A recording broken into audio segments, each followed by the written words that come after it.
Banyak hal yang saya tidak paham. Tuhan, kenapa orang itu harus menderita seperti itu? Dia anak Tuhan, dia umat Tuhan, dia punya iman, tapi dia menderita luar biasa. Apa Tuhan? Saya tidak paham. Kenapa Tuhan bilang, hormatilah orang tua di satu sisi, tetapi di lain sisi dia bilang, barang siapa tidak membenci ayah dan ibunya, dia tidak layak mengikut aku. Bagaimana di sini hormati orang tua? Di sini sampai harus lama sekali baru saya mengerti. Kita tidak paham. Yesus berkata, kalau seorang menampar pipi kananmu, kasih pipi kirimu. Tetapi ketika Yesus ditampar, dia bilang, kenapa kamu menampar aku?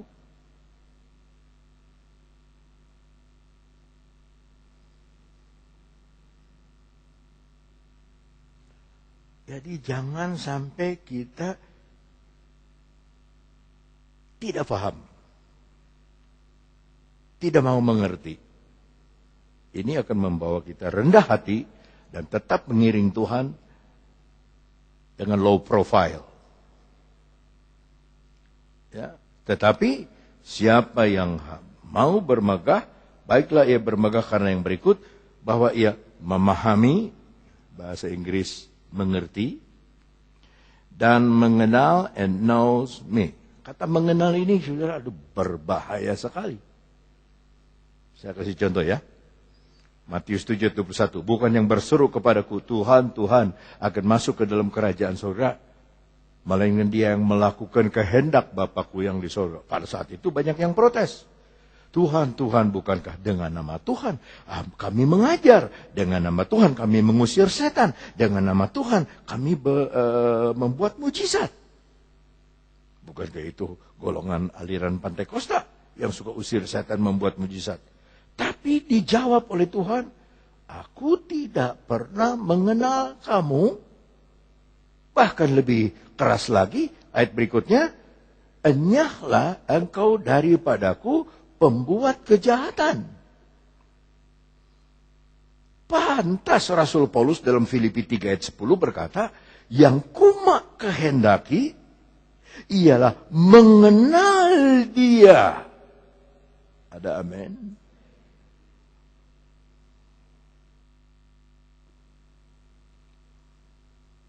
Dan menjadi satu dalam kematiannya. Siapa yang mengerti perjamuan kudus? Sedalam-dalamnya. Menjadi satu dalam kematiannya. Supaya aku beroleh kebangkitan. 5 gadis bijak, 5 gadis bodoh. Yang bodoh dapat minyak juga airnya. Menyongsong, tapi pintu udah tertutup. Ketuk pintu. Bukakan kami pintu, bukakan kami pintu. Dari dalam ada jawaban. Aku tidak pernah mengenal kamu.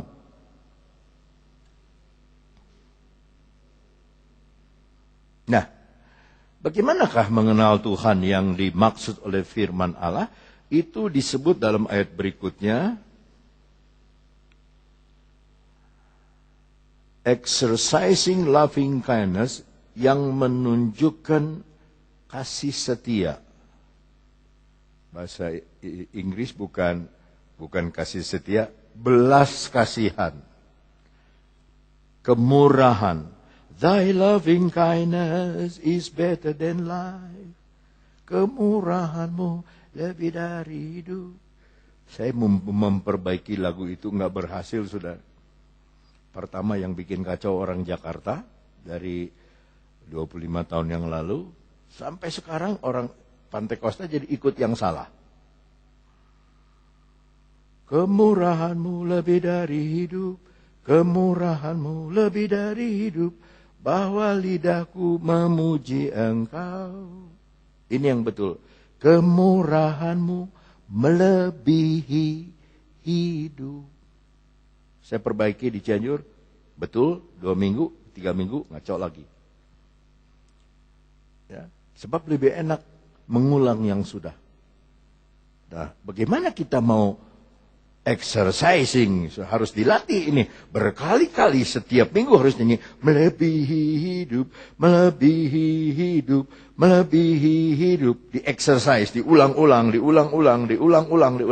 Baru bisa masuk. Makanya kita berulang-ulang ke gereja. Kebaktian berulang-ulang, doa berulang-ulang. Berpuasa berulang-ulang, baca Alkitab berulang. Maksudnya supaya apa? Supaya kita tahu. Exercising itu kayak orang olahraga. Nggak bisa orang olahraga angkat besi satu kali, terus badannya otot besar. Tidak, dia lakukan berulang-ulang. Berhari-hari, berminggu-minggu, berbulan-bulan. Baru kelihatan ototnya. Demikian juga kita. Kita nggak sadar, kita kebaktian pagi, kita kebaktian sore, kita kebaktian tiap minggu, kita setia. Usia kita bertambah, tapi secara rohani, iman kita pun bertambah. Pengenalan kita kepada firman pun bertambah. Berikutnya.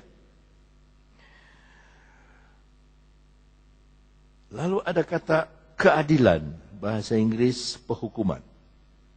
Judgment. And righteousness. Dan kebenaran di bumi. Sungguh semuanya itu kusukai.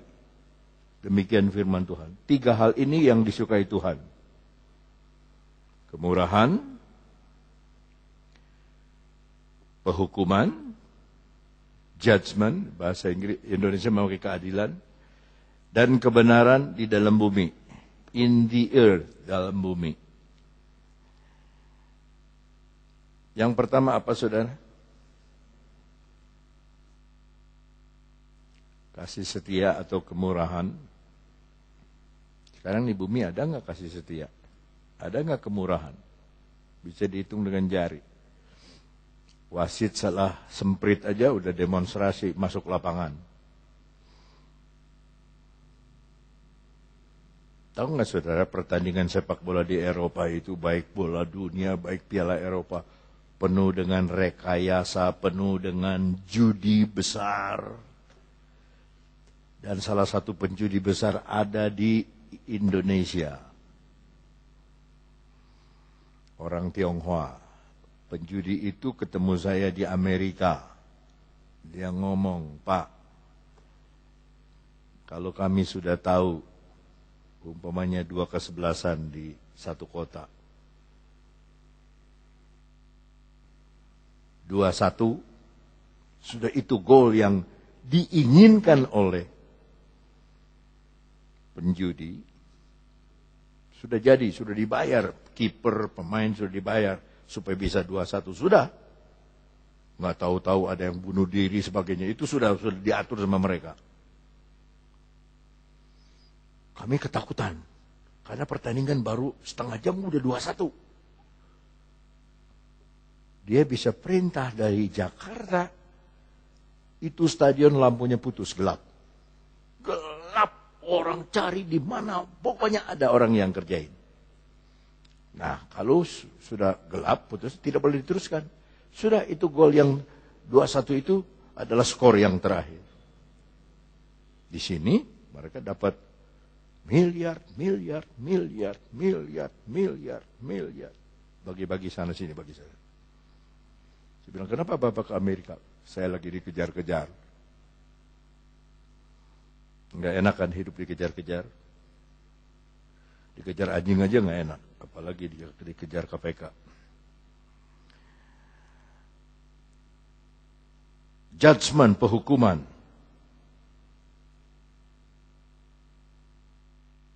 Judgment ini begini saudara, penghakiman itu yang tepat ya, penghakiman, bukan penghukuman.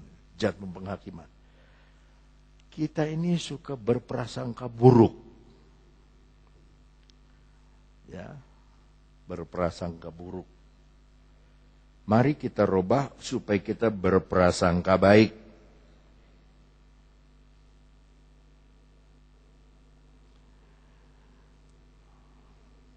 Kalau kita dengar pendeta khotbah begini, kena kita, wah, ini pendeta dia nyikat saya.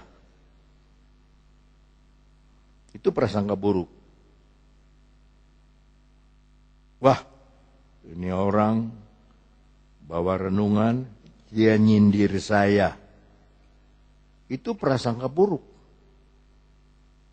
Judgment, menghakimi. Yesus bilang, jangan kamu menghakimi. Kita belum rendah hati untuk menerima kebenaran firman.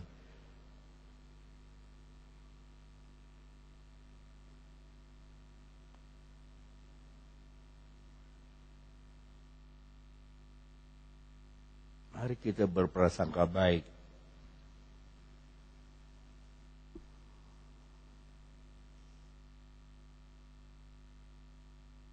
Amin. Kalau kita masih berprasangka buruk, nggak ada artinya nih perjamuan Tuhan. Lihat Tuhan, dia udah tahu Yudas mau menyerahkan dia. Tahu dia, maha tahu kok. Coba jangan batuk-batuk.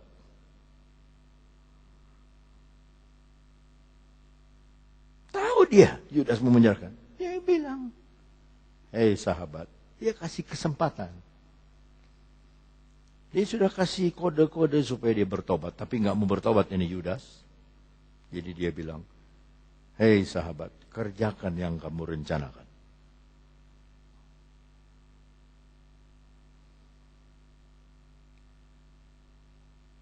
Lihat seorang wanita yang kedapatan berzina. Ditaruh pagi-pagi di depan Yesus. Dan orang-orang ahli Taurat, tua-tua bilang, ini menurut hukum Taurat, harus dirajam. Menurut kamu apa? Itu cobaan untuk Yesus. Kalau Yesus bilang, rajam, ibumu juga harus dirajam. Karena dia hamil tidak ada bapaknya. Sebelum menikah dia sudah hamil. Karena orang-orang itu tidak tahu Roh Kudus membuat kehamilan bagi Maria, tidak tahu. Yang dia tahu Yusuf menikah wanita yang sudah hamil. Kalau Yesus bilang, jangan dirajam. Oh, kamu melawan hukum Musa. Karena Musa berkata, harus dirajam. Tapi lihat hatinya Tuhan. Wanita ini bersalah. Cuman dia ngomong begini. Yang tidak pernah berbuat dosa, lempar batu lebih dulu. Alkitab berkata, satu persatu mereka mundur mulai dari orang tua. Jadi ada orang tua, bukan tambah bijak, tambah suka ngehakimin orang. Mundur. Lalu Yesus berdua dengan perempuan ini, dia bilang begini, tidak adakah yang menghukum engkau? Tidak ada Tuhan. Kalau begitu aku pun tidak menghukum engkau. Pergilah, jangan berbuat dosa lagi.